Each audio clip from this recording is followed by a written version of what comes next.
Assalamualaikum warahmatullahi wabarakatuh. Alhamdulillah hamdan katsiran thayyiban mubarakan fi kama yuhibbu rabbuna wa yardah. Wassalatu wassalamu ala nabiyyina Muhammadin wa ala alihi wa sahbihi wa man sara ala nahjihi bi ihsanin ila yaumil wa ba'd. Hadirin yang Allah muliakan, tidak ada kata yang pantas untuk kita ucapkan pada kesempatan kali ini kecuali bersyukur kepada Allah Subhanahu wa taala atas segala nikmat dan karunia yang Allah berikan dan Allah limpahkan kepada kita, sebagaimana salawat dan salam semoga senantiasa tercurahkan kepada Rasulullah Sallallahu Alaihi Wasallam beserta para keluarga, para sahabat dan orang-orang yang istiqomah berjalan di bawah naungan sunnah beliau sampai hari kiamat kelak. Saudaraku yang semoga Allah muliakan, kita meminta ilmu yang bermanfaat kepada Allah Subhanahu Wa Taala dan berlindung dari ilmu yang tidak bermanfaat, dan semoga Allah Subhanahu Wa Taala menerima amal ibadah kita di malam ke-21 dan malam ke-22 yang baru saja meninggalkan kita beberapa saat yang lalu. Amin ya rabbal alamin. Dan semoga sebagaimana Allah semoga menerima amal ibadah kita sebelum malam ke-21. Tapi penyebutan 2122 karena kita berada di malam-malam terbaik di bulan Ramadan 1441 Hijriah ini, maka semoga Allah Subhanahu wa taala menerima seluruh amal ibadah kita, seluruh doa-doa kita, seluruh zikir-zikir kita tadi malam, kemarin, dan sebelumnya. Amin ya rabbal alamin. Dan saudaraku yang semoga Allah muliakan, tidak lengkap rasanya perjuangan kita di tadi malam jika kita tidak berjuang di pagi ini. Kenapa demikian? Karena Nabi SAW bersabda, "Buri kali ummati fi bukuriha." Umatku itu diberkahi di waktu pagi. Umatku itu diberkahi di waktu pagi.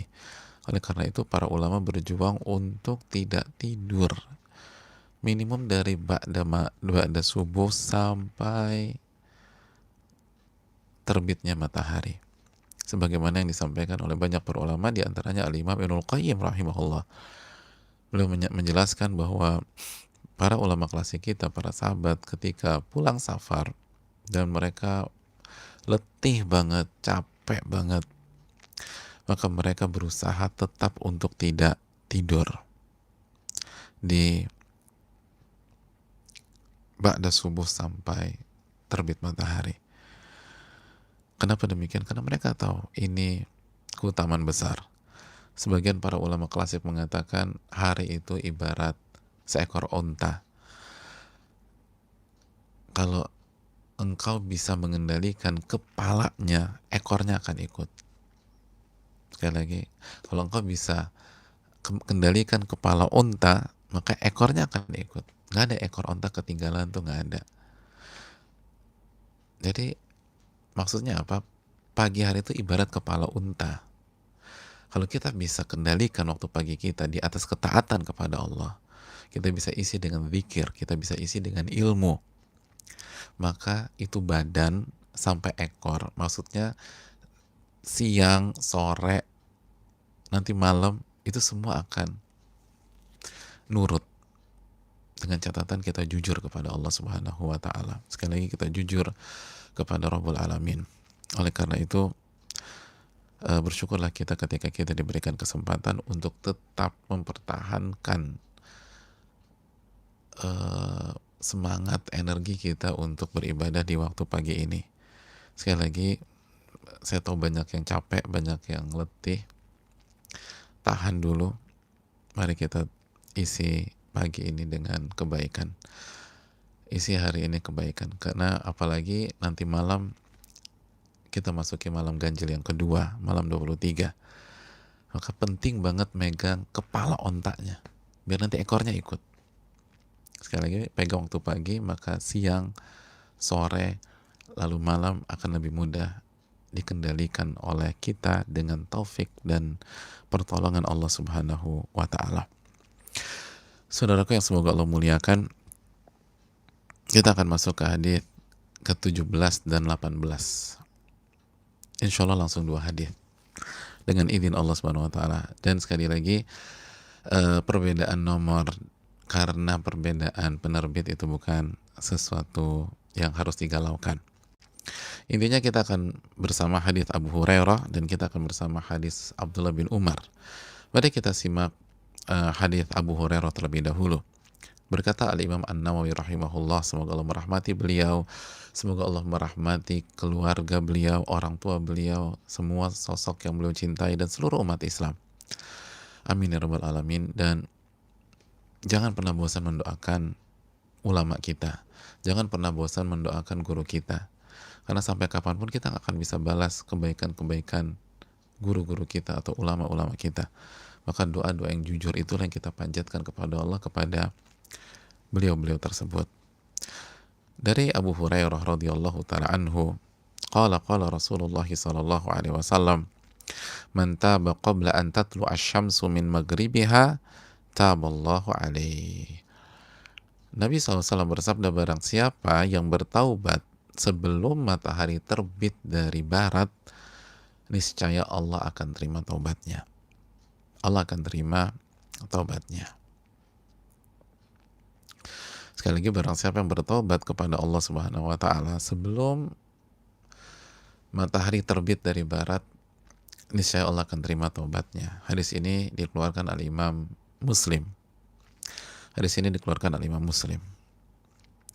Dan hadis yang ke-18, Al-Imam An-Nawawi rahimahullahu taala menyampaikan, wa an Abi Abdurrahman Abdullah bin Umar bin Al-Khattab radhiyallahu taala an, dari Abu Abdurrahman Abdullah bin Umar radhiyallahu taala anhuma, ani Nabi sallallahu alaihi wasallam, dari Nabi sallallahu alaihi wasallam, qala inna Allah azza wa jalla yaqbalu taubatal abdi ma lam yughargir.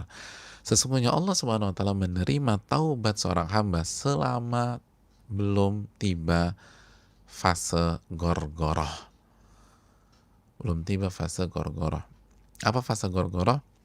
Fase gorgoroh adalah fase sakratul maut, ketika nyawa sudah ada di tenggorokan. Nyawa sudah ada di tenggorokan. Hadirin Allah muliakan, hadis ini dikeluarkan oleh Imam Tirmidzi dan dikatakan sanadnya hasan. Jamaah yang Allah muliakan, mari kita langsung memasuki hadis atau dua hadis ini. Yang pertama, sahabat yang meriwayatkan hadis ini. Dan dalam dua hadis ini, sahabat yang meriwayatkan hadis ini sudah tidak asing lagi di tengah-tengah kita. Kenapa demikian? Karena kita sudah berkenalan dengan mereka di hadis-hadis sebelumnya. Abu Hurairah radhiyallahu taala an dan Abdullah bin Umar radhiyallahu taala anhu. Abu Hurairah sudah kesekian kali bersama dengan kita, dan Abdullah bin Umar kita berkenalan di hadis yang ke-12. Oleh karena itu kita akan lanjutkan hadis ini. Kita akan lanjutkan masuk ke faedah hadis ini. Yang pertama, jamaah yang Allah muliakan, pelajaran yang pertama dari hadis ini. Dua hadis ini, hadis Abu Hurairah dan hadis Abdullah bin Umar radhiyallahu taala anhum, menjelaskan kepada kita deadline-nya taubat. Waktu diterimanya taubat atau batas waktu diterimanya taubat. Di dalam hadis Abu Hurairah dijelaskan bahwa batas waktunya sampai matahari terbit dari arah barat. Sampai matahari terbit dari arah barat. Adapun hadis Abdullah bin Umar dijelaskan sampai nyawa berada di tenggorokan atau kerongkongan. Pertanyaan, apakah terjadi kontradiksi di antara dua hadis ini? Jawabannya tidak. Kenapa demikian? Ada yang masih ingat keterangannya? Iya, betul. Yang pertama berbicara waktu taubat atau deadline taubat secara umum. Semua orang masuk ke deadline tersebut, yaitu pada saat matahari terbit dari barat. Matahari terbit dari barat. Dan pada saat itu, itulah hari kiamat. Dan taubat sudah terputus. Nggak ada gunanya lagi. Tidak ada guna lagi. Hadirin Allah muliakan. Adapun yang kedua, sampai nyawa berada di tenggorokan. Yang kedua, itu waktu taubat secara personal kita masing-masing. Secara personal kita masing-masing. Kenapa demikian? Karena setiap orang waktu wafatnya beda-beda. Beda dengan matahari terbit dari barat, semua diseragamkan. Jadi dan banyak manusia itu tidak bertemu momen tersebut, dan semoga kita nggak bertemu momen itu. Amin ya rabbal alamin. Dan untuk orang yang tidak bertemu momen itu, maka waktu taubatnya sampai nyawa berada di kerongkongan, atau momen yang bernama gorgoroh, ya, istilahnya agak asing ya, dengan telinga orang Indonesia kurang familiar. Gorgoroh artinya nyawa sudah di sini. Kalau sebagian orang kita yang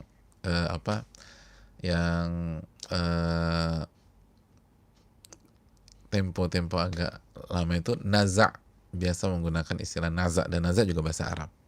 Tapi saya rasa milenials nggak mungkin jarang banget dengar istilah naza. Naza itu momen yang sama dengan gorgoroh.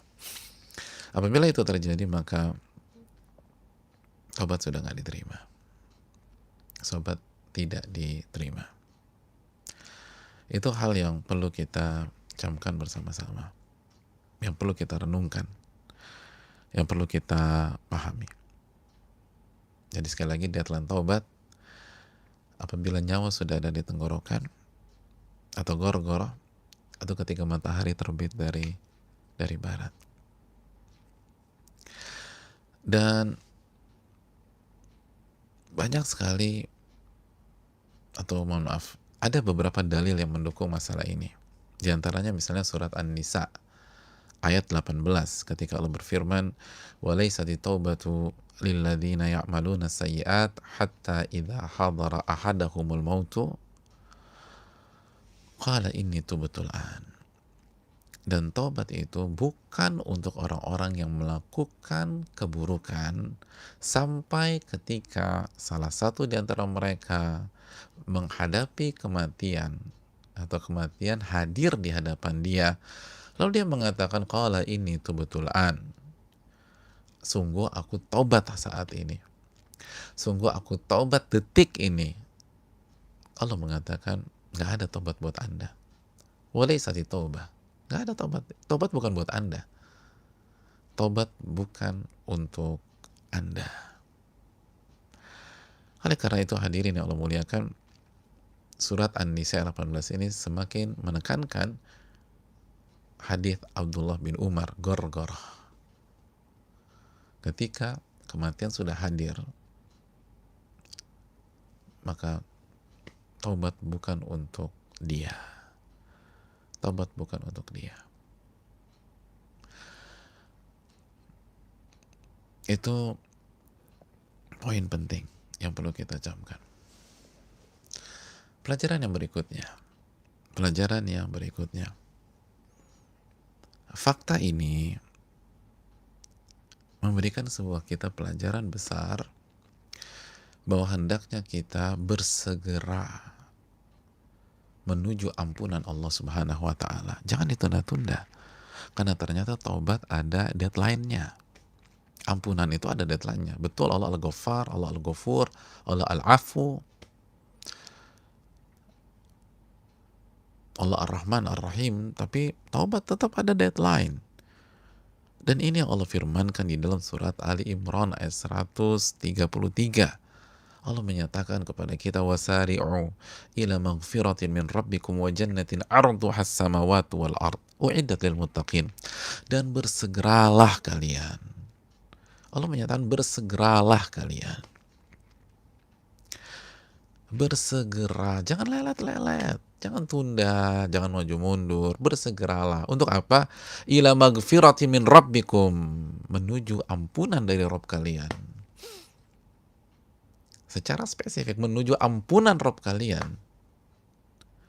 Baru setelah ampunan, wa jannatin arduhas samawati wal ard, dan surga yang lebarnya seluas langit dan bumi,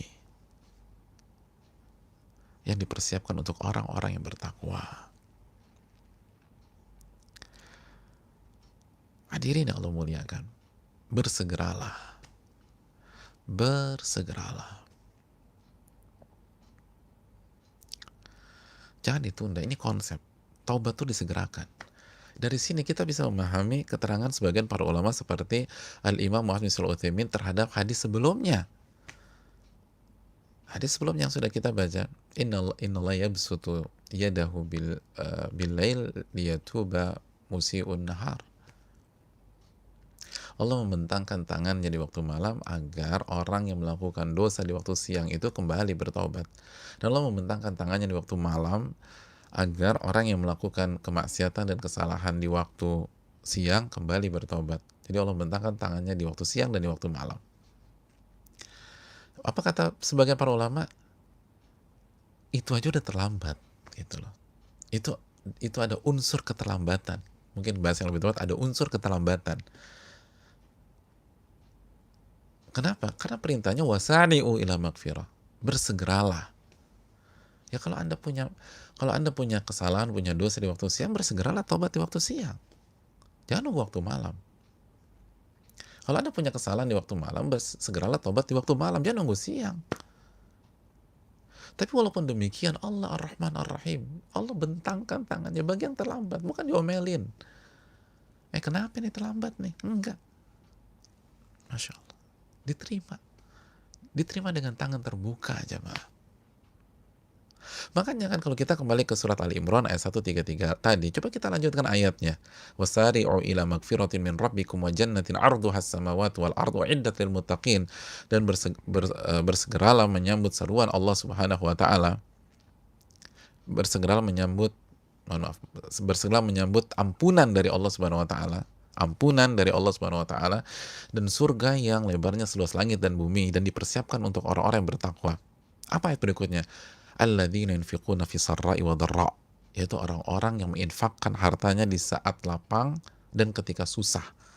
Wal kadhiminal ghaidh, dan orang bisa menahan amarah. Wal 'afina 'anil nas, dan suka memaafkan manusia. Wallahu yuhibbul muhsinin, dan Allah mencintai orang-orang yang berbuat ihsan, berbuat baik, melakukan sebuah kebaikan dengan level yang sangat tinggi. Muhsinin. Terus ayat berikutnya apa? Ayat yang ke-135, walladzina idza fa'alu fahishatan aw dhalamu anfusahum dzakarullah fastaghfaru lidzunubihim, dan orang-orang yang apabila melakukan kesalahan fatal, fahisyah, dosa besar, dan fahisyah itu identik dengan zina, dosa besar. Walladzina idza fa'alu fahishatan, dosa besar dan identik dengan zina atau dosa-dosa besar yang lain. Ini kesalahan fatal. Au dzalamu anfusahum, atau mereka menzalimi dirinya sendiri. Gara-gara melakukan akhirnya nggak dapat peluang emas untuk beramal soleh, akhirnya nggak dapat kesempatan besar untuk mendapatkan pahala di Ramadan misalnya. Dzalamu anfusahum, mereka zalimi diri mereka sendiri. Padahal pintu kebaikan ada di depan mereka nggak ambil. Dzalamu anfusahum. Atau terjatuh ke dalam kesalahan. Karena setiap maksiat adalah menzolimi diri sendiri. Setiap maksiat itu menzolimi diri sendiri. Kenapa demikian? Karena ketika Anda bermaksiat, Anda melakukan dosa, itu sama saja membuat diri Anda terancam diazab sama Allah Subhanahu wa taala. Bukankah itu zolimi diri Anda sendiri?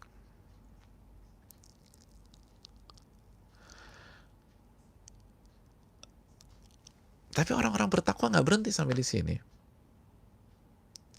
Dan sekali lagi, camkan baik-baik jemaah sekalian, ayat-ayat ini berbicara tentang orang-orang bertakwa.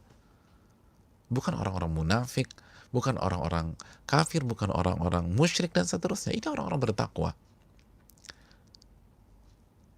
Runut lagi, 133, 134, 135. Uiddat lil muttaqin, dipersiapkan untuk orang-orang yang bertakwa. Siapa orang bertakwa? Yang berinfak lapang dan sempit, lalu yang menahan amarah, lalu yang memaafkan manusia, dan orang-orang yang apabila melakukan fahisyah, kesalahan fatal, dosa besar, au dzalamu anfusahum, atau menzalimi diri mereka sendiri. Ini menunjukkan orang-orang yang bertakwa bisa tergelincir, orang-orang yang bertakwa bisa jatuh, bahkan bukan dengan kesalahan kecil, bisa jadi kesalahan besar. Ini ayatnya. Kita belajar bukan jadi malaikat, jemaah. Kita belajar, kita berubah, kita hijrah, bukan jadi nabi, bukan jadi rasul yang maksum. Orang-orang bertakwa bisa terjatuh dalam kesalahan, tapi yang membedakan mereka dengan pihak-pihak lain, simak baik-baik, dzakarullah. Begitu mereka melakukan dosa, mereka langsung ingat sama Allah. Dzakarullah, ingat sama Allah Subhanahu wa taala. Lalu apa yang dilakukan? Fastaghfaru lidzunubihim. Lihat, ada, coba lihat mushafnya, Ali Imran 135, ada kata sambung fa. Fastaghfaru lidzunubihim. Fa itu menunjukkan bahwa aktivitas atau hal yang dilakukan sebelum huruf fa dan setelah huruf fa itu jeda waktunya sangat pendek, atau jeda waktunya tuh pendek. Jeda waktunya pendek, bukan jeda waktunya panjang. Kalau panjang itu pakai thumma, litarahi dalam ilmu bahasa. Jadi fa itu urutan, nurut gitu loh. Dan antara sebelum fa dan setelah fa itu jangka waktunya atau rentan waktunya nggak panjang. Rentan waktu atau jangka waktunya tidak panjang, maka orang Arab menggunakan kata fa. Contohnya misalnya, Ja'a Muhammadun fa'aliyun. Muhammad datang fa'aliyun. Artinya Muhammad datang, lalu setelah Muhammad datang, Ali datang. Dan rentan waktu antara kedatangan Muhammad dan kedatangan Ali itu nggak panjang. Itu nggak panjang. Kalau panjang, orang-orang pakai kata thumma. Misalnya, Ja'a Muhammadun thumma Ali. Muhammad datang, thumma Ali datang. Maksudnya, rentan waktu, selisih waktu antara kedatangan Muhammad dengan kedatangan Ali lumayan panjang. Lumayan lah. Jadi ada waktu. Tapi kalau udah fa, itu rentan waktunya tuh pendek. Muhammad datang, mungkin 2 menit kemudian Ali datang, 3 menit kemudian Ali datang, 5 menit kemudian Ali datang, maka fa'ali. Tapi kalau Muhammad datang sejam kemudian baru Ali datang, itu mungkin thumma misalnya. Bisa dipahami? Oke, kalau kita pahami, kita balik lagi bersama Ali Imran 135. Fastaghfaru lidzunubihim. Mereka segera beristighfar kepada Allah terhadap dosa-dosa mereka. Makanya wasari'u, matching kan, cocok kan, klop kan antara 133 dan 135. 133 wasari'u ila magfiratin, dan bersegeralah menuju ampunan Allah Subhanahu wa taala, ampunan Rabb kalian. Lalu Allah ingatkan Allah jelaskan orang bertakwa itu pola hidupnya gimana sih?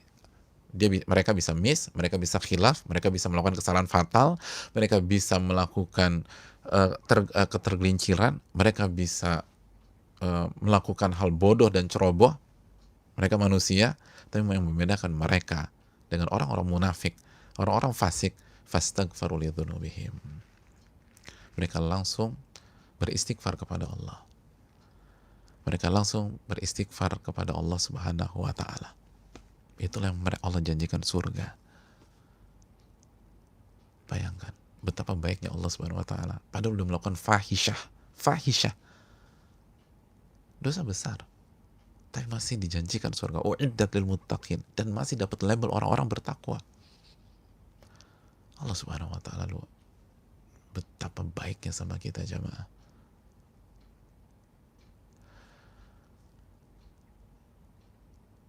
Kenapa disuruh bersegera? Karena kata Pak ulama, taubat ada deadline-nya, ada time limit-nya. Dan time limit-nya sebelum nyawa berada di kerongkongan. Wallahu ta'ala bisawab. Poin yang berikutnya jamaah yang Allah muliakan, pertanyaannya, mengapa? Mengapa Allah nggak terima tobat ketika matahari terbit dari barat dan ketika nyawa sudah ada di kerongkongan? Hadirin Allah muliakan, itu pertanyaan yang harus kita jawab bersama-sama. Mengapa? Ini penting. Kenapa sih nggak diterima? Hadirin,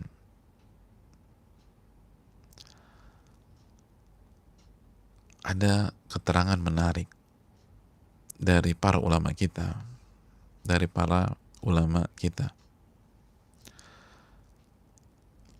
tentang masalah ini, tentang masalah ini.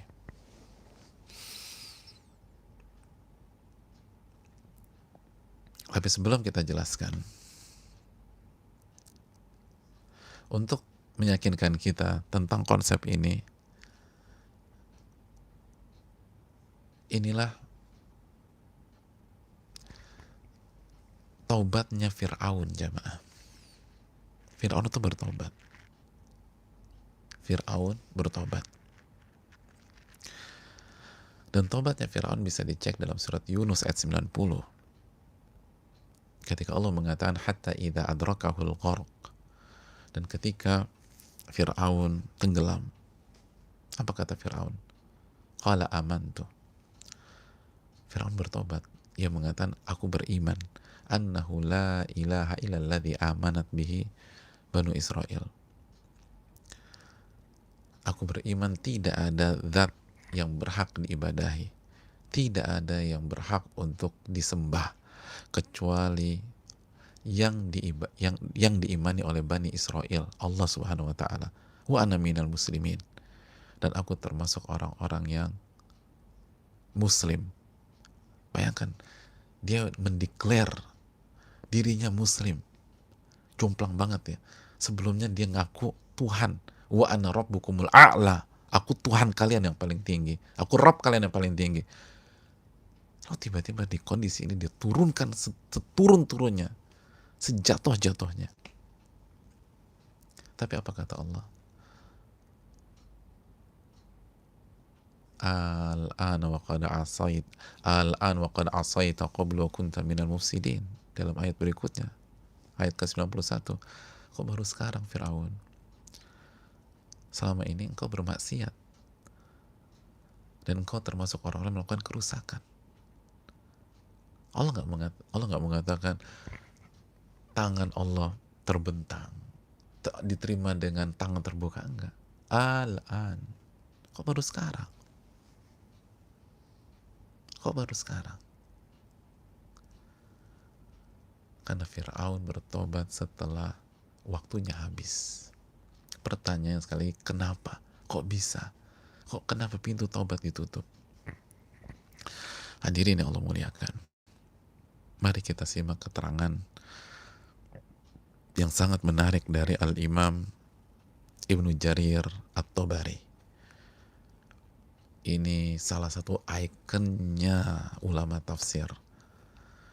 Kitab tafsir beliau di antara yang terbaik, dan banyak orang mengatakan yang terbaik di dunia. Ketika beliau menjelaskan surat An-Nisa ayat 18. Tadi kita sudah angkat An-Nisa 18, walaysati taubatu lil ladzina ya'maluna sayyi'at hatta idza hadara ahadahumul mautu qala inni tubtu al-an. Dan taubat itu bukan untuk orang-orang yang melakukan kejahatan atau maksiat sampai ketika kematian hadir di hadapannya baru dia bilang aku taubat saat ini juga. Bukan untuk dia. Kenapa?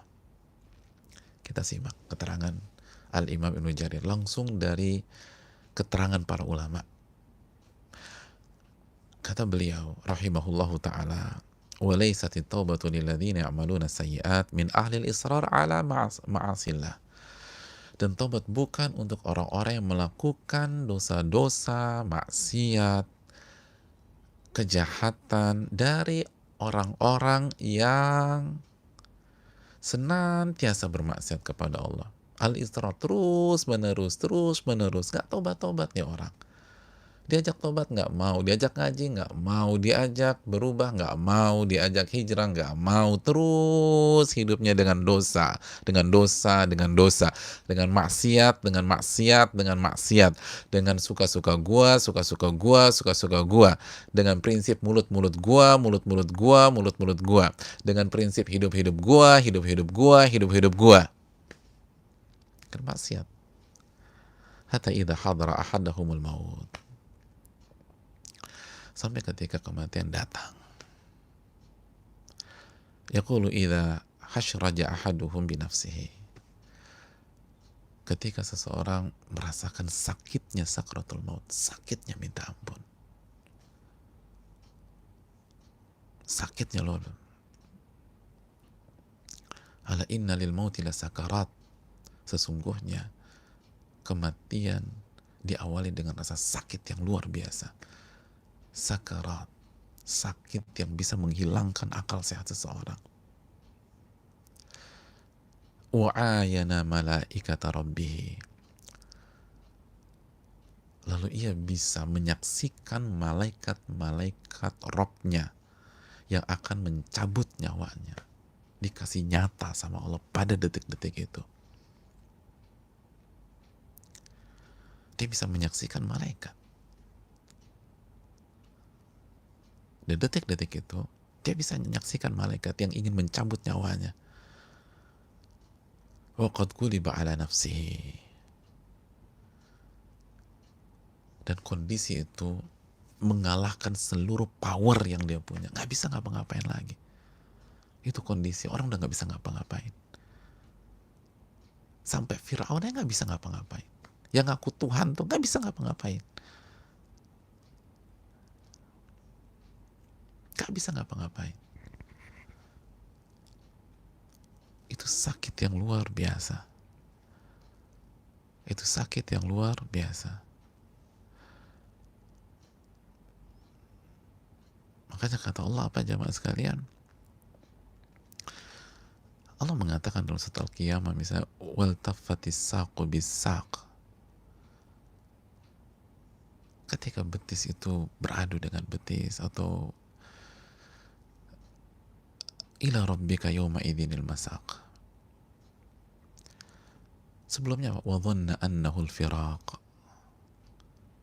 Ketika kita pada satu titik wa dhanna annahu al-firaq. Seseorang tuh yakin inilah hari perpisahannya dengan dunia. Wa dhanna annahu al-firaq. Dia nggak bisa ngapa-ngapain. Dia nggak bisa ngelawan. Wa dhanna annahu al-firaq. Dia nggak bisa panggil staffnya, dia nggak bisa panggil anak buahnya, dia nggak bisa minta security-nya menghalang-halangi lagi. Fir'aun nggak bisa ngapa-ngapain.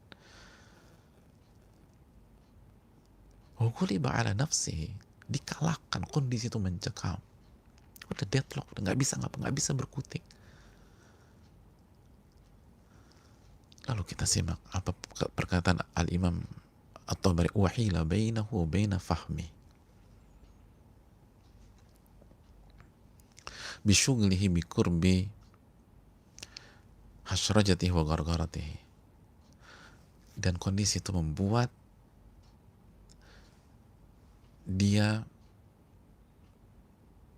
terhalang dengan pemahamannya sendiri. Dia udah gak bisa gunakan logikanya. Karena dia disibukkan dengan sakitnya detik-detik tersebut. Beratnya kondisi demikian. Subhanallah jamaah. Ada banyak orang gak mau hijrah, gak mau bertobat. Itu kan karena kebanyakan mikir. Kebanyakan mikir. Karena mengandalkan pemahamannya, pemahaman yang salah. Kalau gue tobat gimana anak-anak gue, gimana bini gue, gimana istri aku, mau makan apa kalau aku begini. Ketika dia diajak tobat dari harta yang haram misalnya, nanti gimana ini? Karena semua pikir, semua pakai otaknya, semua pakai pemahaman yang keliru itu. di hari itu. Kata para ulama, dia nggak bisa gunakan pemahamannya.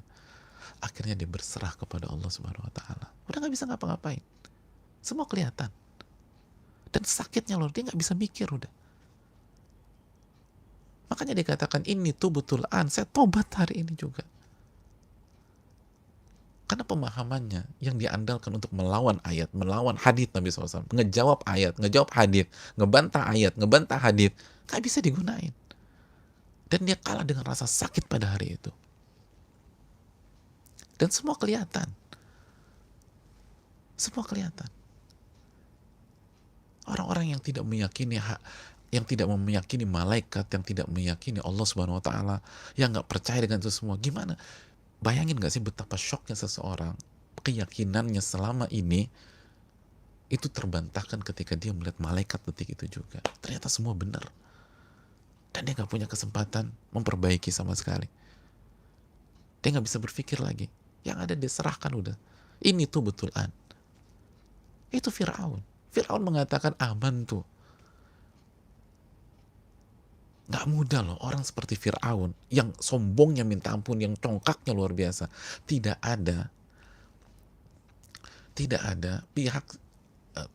manusia jahat yang disebutkan sebanyak Fir'aun di dalam Al-Quran. Ada 60-an ayat Allah sebutkan tentang Fir'aun. Ini jahatnya minta ampun.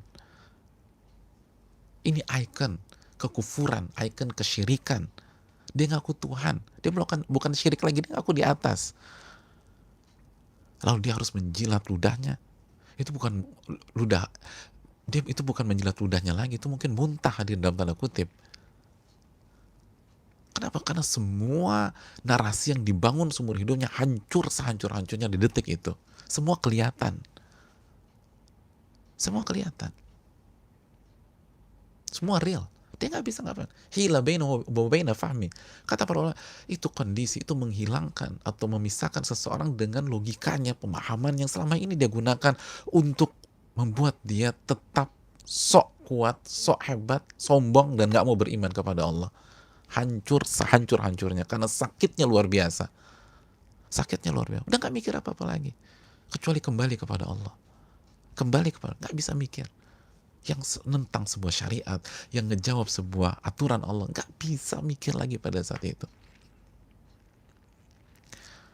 Nasallallahu alaihi wasallam.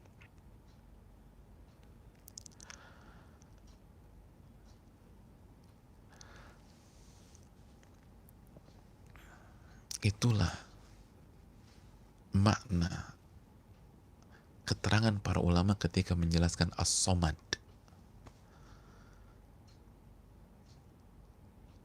As-somad, zat yang seluruh makhluk kembali kepadanya, mencarinya, menuju kepadanya, tapi di waktu yang sama ia tidak pernah butuh kepada makhluk-makhluknya. Apa kata sebagian para ulama tentang as-somad? Ketahuilah, apabila seorang manusia tidak mau menuju Allah dalam kondisi normal, maka ia akan menuju Allah dalam kondisi-kondisi seperti ini. Allah akan buat ia menjilat ludahnya kembali. Ia menjilat kesombongannya lagi.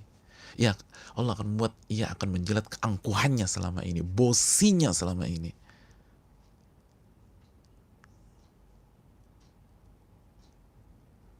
Mentok-mentoknya di saat dia sakratul maut. Mentok-mentoknya di saat dia sakratul maut. Dijilat semuanya udah. Fir'aun ngejilat ludahnya sendiri. Ludah pemikiran kufurnya itu. Ludah kesombongan. Yang ngaku Tuhan, ngaku Rob.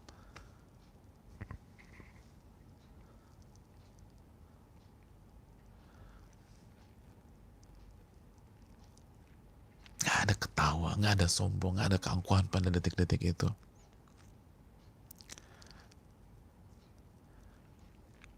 Apabila seseorang tidak kembali kepada Allah di kondisi normal, ia akan kembali kepada Allah dalam detik-detik itu. Tapi taubat sudah ditutup. Taubat sudah ditutup. Kenapa taubat ditutup dalam kondisi itu, jamaah? Dijelaskan Al-Imam Al-Qurtubi. Al-Imam As-Sa'di. Karena pada saat seseorang bertobat di kondisi yang dijelaskan Imam Tobari di atas, itu adalah taubat doruri dan iman doruri.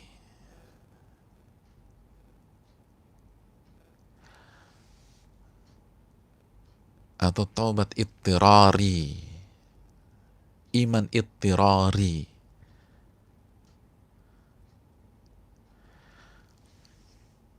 Kata Imam Qurtubi atau Imam As-Sa'di, disebabkan karena bertobat di saat itu, maka itu bertaubat,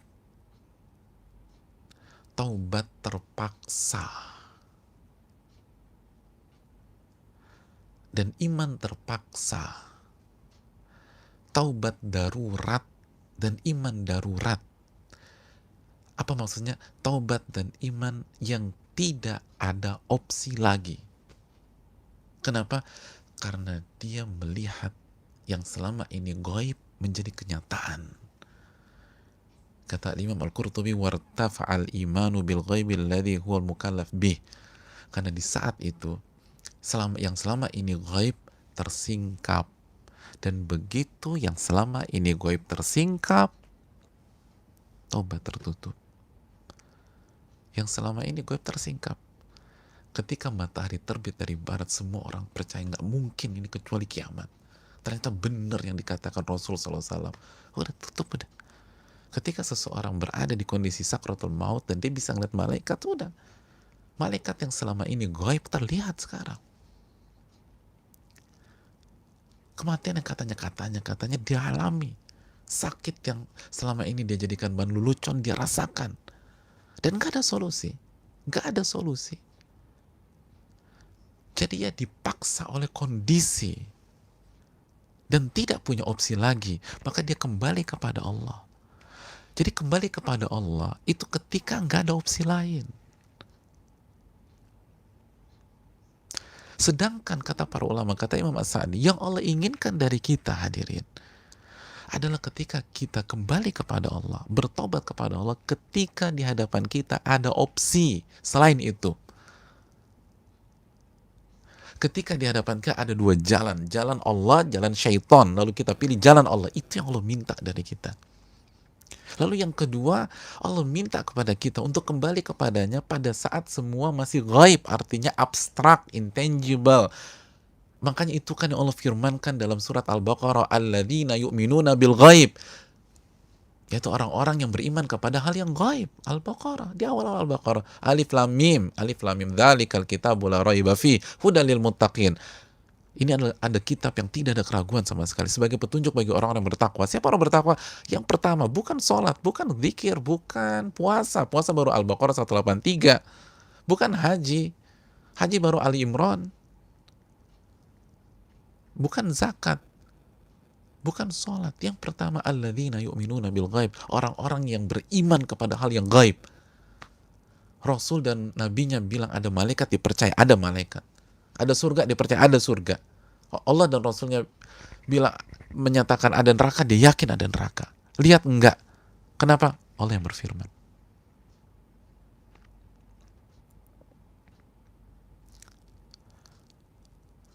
Orang tuh kalau percaya yakin, dia nggak butuh bukti real, jamaah. Nggak butuh bukti real. Nggak perlu pakai jaminan. Antum kalau percaya sama sahabat antum, sahabat kita percaya banget, udah lama main, terus dia minjem uang dalam jumlah besar, 1 M misalnya, terus dia bilang, ini surat-surat rumah gua nih. Enggak usah, saya nggak butuh itu, saya pegang lisan karena saya percaya. Tapi kalau kita orang percaya, kita butuh itu. Mana ini dong,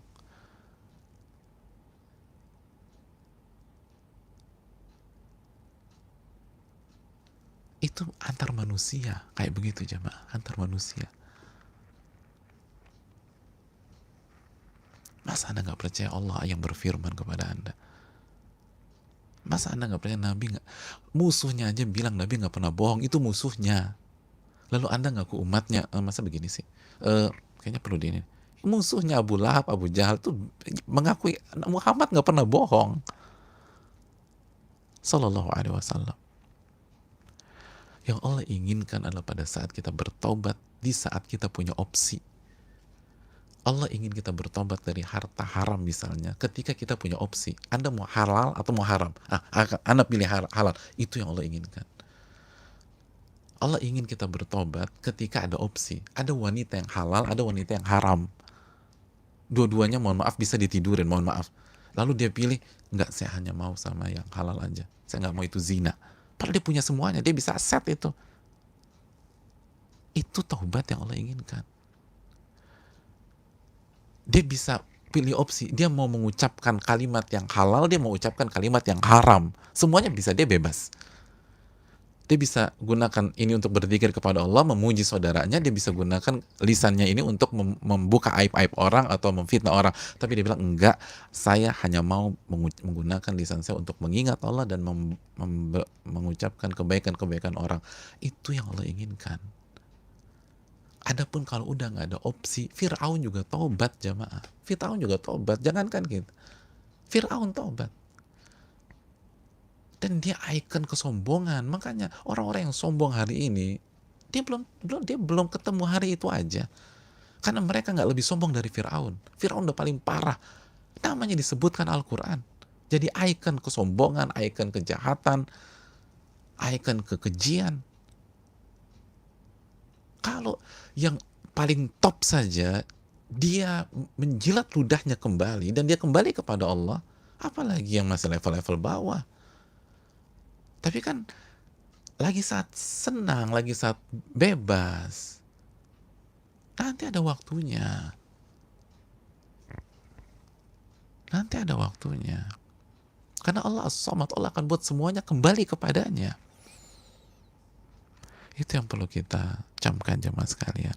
Jadi kesimpulannya, Allah ingin kita bertaubat. Allah ingin kita beristighfar. Pada saat ada opsi, Allah ingin kita bertobat. Di saat, contoh nih, di saat 10 malam terakhir ini, kita punya opsi. Saya mau baca Quran atau saya mau tidur, itu poinnya. Saat kita punya opsi, saya mau baca Allahumma innaka afuun tuhibbul afwa fa'fu anni, atau saya mau terlelap, nonton, santai, ketawa, ngakak. Itu waktu taubat. Waktu taubat dan kembali ke Allah adalah pada saat malam-malam gini punya opsi. Kita mau sujud, kita mau ruku, atau kita mau maksiat. Mau ngobrol. Mau telekonferensi. Urusan-urusan yang gak penting. Yang bisa ditunda. Itu taubat. Itu kembali kepada Allah. Ada opsi. Kalau nggak ada opsi, semua akan kembali kepada Allah. Fir'aun aja kembali kepada Allah. Tapi jangan shock ketika nanti respon Allah seperti Allah merespon Fir'aun. Al-ana wa qad asaita qablu wa kunta minal mufsidin. Kok baru sekarang? Dulu kemana aja? Dulu maksiat. Dulu 10 malam terakhir ketawa, senyum, santai, ngejok, ngeremehin, tidur, santai, bahkan nggak sholat. Bayangkan 10 malam terakhir dia nggak sholat. Jangankan taraweh, isya aja nggak sholat. Allah ingin kita buktikan keyakinan pada saat semuanya masih goib, masih nggak kelihatan. Bukan ketika semua sudah tersingkap.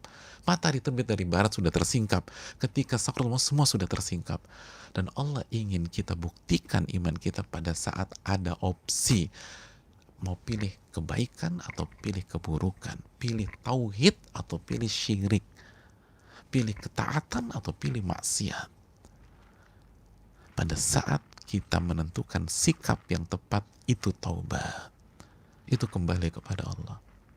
Adapun ketika nggak ada opsi, semuanya juga demikian, maka tidak terlihat mana yang ori imannya dan mana yang KW imannya. Kenapa? Karena nggak ada opsi. Ini yang bisa disampaikan, semoga bermanfaat. dan semoga Allah memaafkan segala kekeliruan dan kesalahan kita. Yang benar datangnya dari Allah Subhanahu wa taala, yang keliru dari saya dan dari syaitan. Dan semoga kita bisa memanfaatkan hari-hari ini dengan semaksimal mungkin. Bertobatlah, beristighfarlah selama masih ada opsi. Jangan bertobat dan istighfar ketika deadline-nya sudah lewat, sehingga kita mendapatkan respon sebagaimana respon kepada Fir'aun, al-ana wa qad asaita qablu wa kunta minal mufsidin. Kok baru sekarang? Selama ini engkau bermaksiat dan selama ini engkau membuat kerusakan. Semoga Allah menjaga kita dan semoga Allah membuat kita tidak pernah mendengar respon seperti itu. Semoga Allah Subhanahu wa taala memberikan kita taubat atau taufik untuk bertobat, sehingga yang kita dapatkan adalah respon la taqnatu min rahmatillah innallaha yaghfirudz dzunuba jami'a. Jangan putus asa dari rahmatku, sesungguhnya Allah menerima seluruh taubat atau mengampuni seluruh dosa yang dipertobati hambanya. Ini yang bisa saya sampaikan. Subhanakallahumma wa bihamdika, la ilaha illa anta, astaghfiruka wa atubu ilaik. Assalamualaikum warahmatullahi wabarakatuh.